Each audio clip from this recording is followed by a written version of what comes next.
মাকে প্রশ্ন করেছি, মা তুমি যখন দোয়া করো তখন তুমি বলো তুমি সবার আগে কার জন্য দোয়া করো? সেই মা কি বললেন জানেন? সেই মা কি উত্তর দিলেন জানেন? আরে বাপ, তুই জানতে চাস আমি যখন দোয়া করি, আমি যখন দুই হাত তুলে দোয়া করি, আমি আমার রোগের কথা ভুলে যাই, আমি আমার সমস্যার কথা ভুলে যাই, আমি সবার কথা ভুলে গিয়ে আমি যখন দোয়া করি আগে তোর জন্য দোয়া করি, আমার সন্তানের জন্য দোয়া করি। আল্লাহু আকবার। বন্ধু, আমি তোমাকে বলতে চাই, সব সময় মায়ের পাশে থাকার চেষ্টা করবা, মায়ের খেদমত করার চেষ্টা করবা, মাকে সহযোগিতা করার চেষ্টা করবা। কখনো একটা কাজ করবা না। সেই কাজটা কি?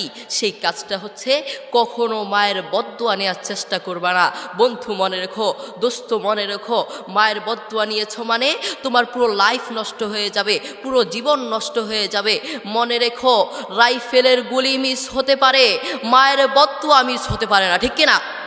এই জন্য মায়ের কাছ থেকে কখনো বদদুয়া নেওয়া যাবে না। রাজি আছি ইনশাল্লাহ? আমরা কখনো মায়ের কাছ থেকে বদদুয়া নিব না, সবসময় দোয়া নেওয়ার চেষ্টা করব। তুমি যদি মায়ের কাছ থেকে দোয়া নাও, আল্লাহ সুবহানাহু ওয়া তাআলা তোমাকে দুনিয়াতেই আল্লাহর দয়ায় সম্মানিত করে ফেলবেন। তার একটা দৃষ্টান্ত দিই, হয়তো আপনি বুঝতে পারবেন। মুহাম্মদ সাল্লাল্লাহু আলাইহি ওয়াসাল্লাম একবার ওমর রাদিয়াল্লাহু তাআলা আনহুকে ডেকে বললেন, শোনো ওমর, হজ করতে ওয়াইস কারনী নামক একজন ব্যক্তি আসবে, তুমি তার কাছে দোয়া চেও। ওমর তার কাছে দোয়া চাইলে আল্লাহ তোমাকে, তার কাছে দোয়া চাইলে দোয়া কবুল হয়ে যায়। ওমর রাদিয়াল্লাহু তাআলা আনহুর মতো এত সম্মানিত একজন সাহাবীকে বললেন ওয়েস কারনির কাছে দোয়া চাইতে। তার কারণ কি জানেন? তার কারণ হচ্ছে ওয়েস কারনি মায়ের খেদমত করতে করতে, মাকে সম্মান করতে করতে, মায়ের দোয়া নিতে নিতে এমন পর্যায়ে চলে গেছে আল্লাহ দুনিয়াতেই তাকে সম্মান দান করেছেন। আল্লাহু আকবার। দেখেছেন? এই জন্য ওমরের মতো সাহাবীকে বললেন ওয়েস কারনির কাছে দোয়া চাইতে। এই জন্য আমরা মায়ের দোয়া নিব, মায়ের সাথে সুন্দর আচরণ করব। রাজি আছি ইনশাল্লাহ? আমরা মায়ের সাথে সবসময় সুন্দর আচরণ করার চেষ্টা করব। আপনি দেখেন, আপনার মা আপনাকে প্রকৃতভাবে ভালোবাসেন ভাই, আপনাকে নিজের জীবনের চেয়েও ভালোবাসেন। আর কাউকে ভালো না বাসলেও তার সন্তানকে ভালোবাসেন। আপনার বন্ধু আপনাকে স্বার্থের জন্য ভালোবাসে, যারা আপনার জন্য পাগল তারা আপনাকে স্বার্থের জন্য ভালোবাসে। আপনার প্রিয় মানুষ আপনাকে স্বার্থের জন্য ভালোবাসে। সারা পৃথিবীটাই ধোঁকা, আপনাকে সবাই স্বার্থের জন্য ভালোবাসে। আপনার প্রতিবেশী আপনার কাছে আসবে স্বার্থের জন্য, আপনার প্রিয় মানুষ আপনার কাছে আসবে স্বার্থের জন্য, আপনার ভালোবাসার মানুষ আপনার কাছে আসবে শুধুমাত্র স্বার্থের জন্য। সারা পৃথিবীটাই ধোঁকা ধোঁকা, সারা পৃথিবীটা আপনার থেকে নিতে চায়, কিন্তু আপনার মা আপনাকে নিজের জীবনের চেয়েও ভালোবাসে, কিন্তু সেটা আপনি জানেন না। করোনা হওয়ার পরে, করোনার কথা মনে আছে? করোনা হওয়ার পরে আপনারা দেখেছেন বন্ধুর কাছে যায় নাই, প্রতিবেশী আরেক প্রতিবেশীর কাছে যায় নাই, স্বামী স্ত্রীর কাছে যায় নাই। করোনা হওয়ার পরে বন্ধুর কাছে যায় নাই, বান্ধবীর কাছে যায় নাই, এক বন্ধু আরেক বন্ধুর কাছে যায় নাই, প্রতিবেশীর কাছে যায় নাই। কিন্তু এখন এই ইতিহাসের পাতা খুললে দেখা যায়, এখন এই ইতিহাস সাক্ষী আছে, মা তার ছেলেকে কাঁধে করে হাসপাতালে নিয়েছে। করোনা হওয়ার পরে বাবা তার ছেলেকে কাঁধে করে হাসপাতালে নিয়েছে। এখনো ইতিহাস সাক্ষী আছে, করোনা হওয়ার পরে মা তার ছেলেকে চুমু খেয়েছে। করোনা হওয়ার পরে বাবা তার ছেলের পাশে সারা রাত ছিল, ঠিক কিনা? এখনো ইতিহাস আছে। ইতিহাসের পাতা উল্টিয়ে দেখুন, এখনো ইতিহাসের সাক্ষী আছে।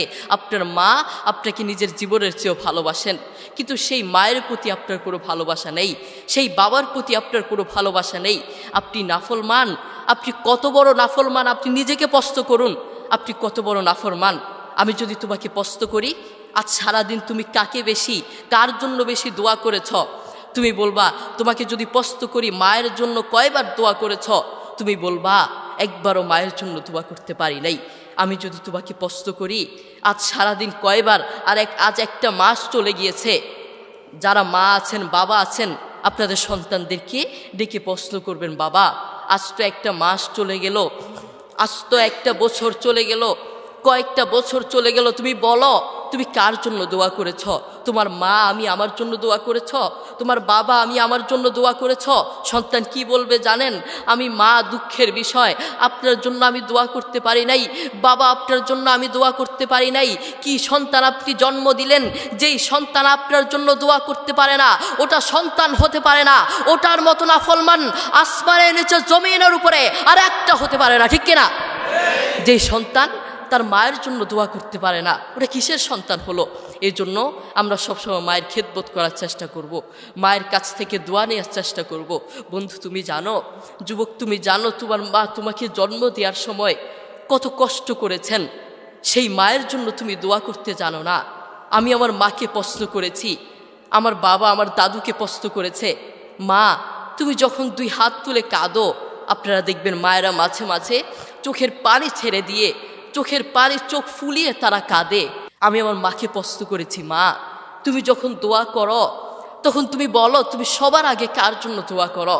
সেই মা কি বললেন জানেন? সেই মা কি উত্তর দিলেন জানেন? আরে বাপ তুই জানতে চাস, আমি যখন দোয়া করি, আমি যখন 2 হাত তুলে দোয়া করি, আমি আমার রোগের কথা ভুলে যাই, আমি আমার সমস্যার কথা ভুলে যাই, আমি সবার কথা ভুলে গিয়ে আমি যখন দোয়া করি আগে তোর জন্য দোয়া করি, আমার সন্তানের জন্য দোয়া করি। আল্লাহু আকবার। দেখেছেন মায়ের প্রতি আমাদের কোনো ভালোবাসা নেই। সেই মা আমাদের জন্য দেখেছেন কত কষ্ট করেন, সেই মা আমাদের জন্য সারা রাত দিন রাত 24 ঘন্টা আমাদের জন্য ভাবেন, কিন্তু সেই মায়ের প্রতি আমাদের কোনো ভালোবাসা নেই। আপনার মা আপনাকে জন্ম দেওয়ার সময় কত কষ্ট করেছেন আপনি জানেন? বর্তমান বিজ্ঞানীরা কি বলেছেন? বর্তমান বিজ্ঞানীরা বলেন একজন সুস্থ মানুষকে, একজন জীবন্ত মানুষের হাত পা ধরে ভেঙে দিলে একজন জীবন্ত মানুষ যতটুকু কষ্ট পায়, একজন মা তার চেয়েও বেশি কষ্ট পায় তার সন্তানকে জন্ম দেওয়ার সময়। আল্লাহু আকবার। এরপরেও কেন আমাদের মায়ের প্রতি ভালোবাসা নেই? কেন আমাদের মায়ের প্রতি ভালোবাসা নেই? একদিন আব্দুল্লাহ ইবনে ওমর রাদিয়াল্লাহু তাআলা আনহু কাবার পাশে দাঁড়িয়েছিলেন। তিনি দেখলেন একজন যুবক তার মাকে কাঁধে করে করে তাওয়াফ করাচ্ছে। আব্দুল্লাহ ইবনে ওমর রাদিয়াল্লাহু তাআলা আনহু তার দিকে তাকিয়ে থাকলেন। এরপর যুবকটি আব্দুল্লাহ ইবনে ওমর রাদিয়াল্লাহু তাআলা আনহুর কাছে এসে বললেন, আমি কয়েকটা বছর এভাবে আমি আমার মাকে কাঁধে করে বেড়াই, আমি আমার মাকে বাথরুমে নিয়ে যাই কাঁধে করে, আমি আমার মাকে খাওয়াতে নিয়ে যাই কাঁধে করে, প্রত্যেকটা জায়গায় আমি আমার মাকে এভাবে কাঁধে করে নিয়ে যাই। আপনি বলুন, আপনার কাছে আমার প্রশ্ন, আমি কি আমার মায়ের হক আদায় করতে পেরেছি? আমি কি আমার মায়ের হক আদায় করতে পেরেছি? আব্দুল্লাহ ইবনে ওমর রাদিয়াল্লাহু তাআলা আনহু কি বললেন জানেন? তোমার মা তোমাকে জন্ম দেওয়ার সময় কয়েক হাজার কষ্টের নিঃশ্বাস ছেড়েছে।